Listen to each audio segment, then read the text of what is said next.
वल्लभ श्री हरिवंश वृंदावन धाम की जय। परम पूज्य श्री गुरुदेव भगवान के चरणों में प्रणाम। तो आज की वीडियो उन सभी के लिए महत्वपूर्ण होने वाली है जो भाई बाहर का खाना खाते हैं, जैसे कि शादी ब्याहों में जाके खाना खाते हैं और भी रेस्टोरेंट में खाते हैं, इधर उधर जाते हैं। तो उन सब के लिए ये वीडियो होने वाली है आज।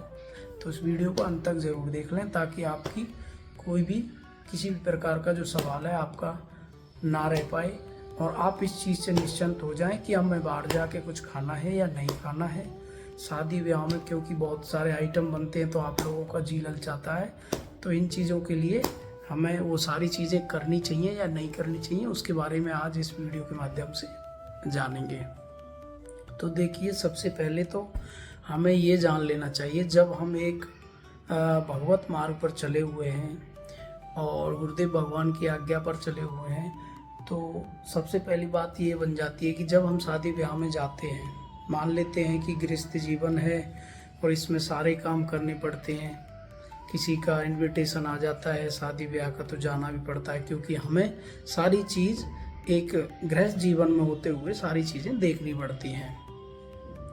तो अब बात आ जाती है कि हमें शादी ब्याह में खाना खाना चाहिए नहीं खाना चाहिए। तो उस पे बात करेंगे कि शादी ब्याह में देखो, सबसे पहली बात तो हमें पता नहीं है कि जिस शादी ब्याह में हम जा रहे हैं उसमें क्या क्या आइटम बन रहा है और क्या नहीं बन रहा है। क्या पता उसमें प्याज लहसुन भी बन रहा हो। कुछ शादियाँ ऐसी होती हैं जिसमें नॉनवेज भी बनाया जाता है, तो बहुत सारी ऐसी जगह हैं जहाँ पर प्याज लहसुन नहीं भी बनाया जाता है। तो हमें बिल्कुल भी आइडिया नहीं है इस चीज़ का कि ये नॉनवेज है या प्याज लहसुन है या नहीं है, क्योंकि बड़ी तादाद में काम रहता है शादी ब्याहों का, तो उसमें आइडिया नहीं लगा सकते हैं। अब बेहतर ये होगा कि हम जब भगवान के मार्ग पर चले हुए हैं और ये सारी चीज़ों का हमने त्याग कर रखा है, और जब ये सारी चीज़ हम दोबारा से इनका अगर हम सेवन कर लेते हैं गलती से, तो ये क्या करती हैं, हमें उस मार्ग से हटा देती हैं, हमारे मन को, हमारे चित्त को तमोगुण पैदा कर देती हैं हमारे अंदर। और फिर हमारा जो चित्त है, हमारा जो मन है, भगवान की सेवा में, नाम जप में ना लग के इधर उधर की बातों में भटकने लगता है। तो करना क्या है, अब शादी ब्याह में जाओ, जो भी कार्य अपने करने हैं गृहस्थ जीवन के उनको करो। बेहतर ये होगा या तो पहले कन्फर्म कर लो। कन्फर्म करना तो ऐसा ही है कि कन्फर्म क्या ही करोगे यार, मोस्टली बनता ही है, कहीं कहीं नहीं भी बनता है। तो कोशिश करें ज़्यादा से ज़्यादा बचने की। अपना कुछ ऐसा ले लें जैसे कि कोई नींबू पानी है या कोई और चीज़ है, या फिर ज़्यादा करें तो आप एक तुलसी का पत्ता डाल लो। इंद्रियों पर ही हमें कंट्रोल करना है, अपनी इंद्रियों पर हमें सबसे पहले कंट्रोल करना है। जैसे कि हमारी रस इंद्रिय है, अब ये शादी ब्याह में जाएंगे तो अनेकों प्रकार के आइटम होते हैं, तो सबको देख के हमारी जिह्वा पर पानी आने लगेगा कि ये भी खा लूँ ये भी खा लूँ। तो ये इंद्रियों पर ही कंट्रोल करना है हमें। जब हम इंद्रियों पर कंट्रोल कर लेंगे तो हम भगवत के मार्ग में आसानी से आगे बढ़ जाएंगे। और ये ऐसी चीज़ नहीं है, अगर एक बार हमने मन हटा लिया तो हटा ही लिया, अगर हमने मन बना लिया तो निश्चित हमें वो खाना ही खाना, चाहे वो कैसा भी हो। समझ रहे हो आप लोग। तो सबसे पहले अपनी इंद्रियों पर हमें काबू करना है। कोशिश करें ज़्यादा से ज़्यादा कि हम कुछ बाहर का ना खाएं। हाँ, ज़्यादा कुछ हो रहा है तो इतना है कि आप मीठे में जैसे कोई मिठाई है, फल है या ऐसी चीज़ें आप शादी ब्याह में खा सकते हो। सैलड है, ऐसी चीज़ें खा सकते हो।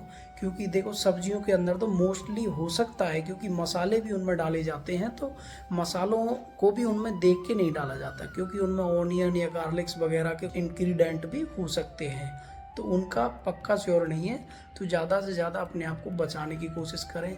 फल फ्रूट खा लें, मिठाइयाँ खा लें, और इसी से काम चला के अपना जो कर्तव्य है उसको पूरा कर लें।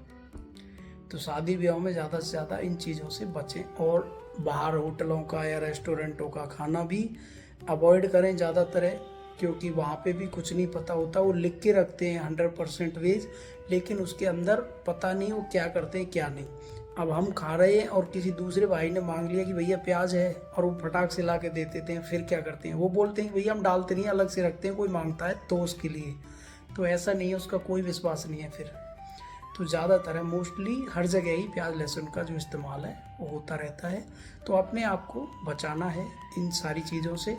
जब भगवत के मार्ग पे चले हैं तो बड़ी सावधानी से कदम को फूक फूक के रखना है। वो कहते हैं ना, दूध का फूका छाछ को भी फूक फूक के पीता है, तो वो वाली बात है। अपने आप को बड़ी ही सावधानी पूर्वक इस मार्ग पर लेके चलना है, सावधानी से, और खूब सारा नाम जप करना है और खूब सारी सेवा करनी है।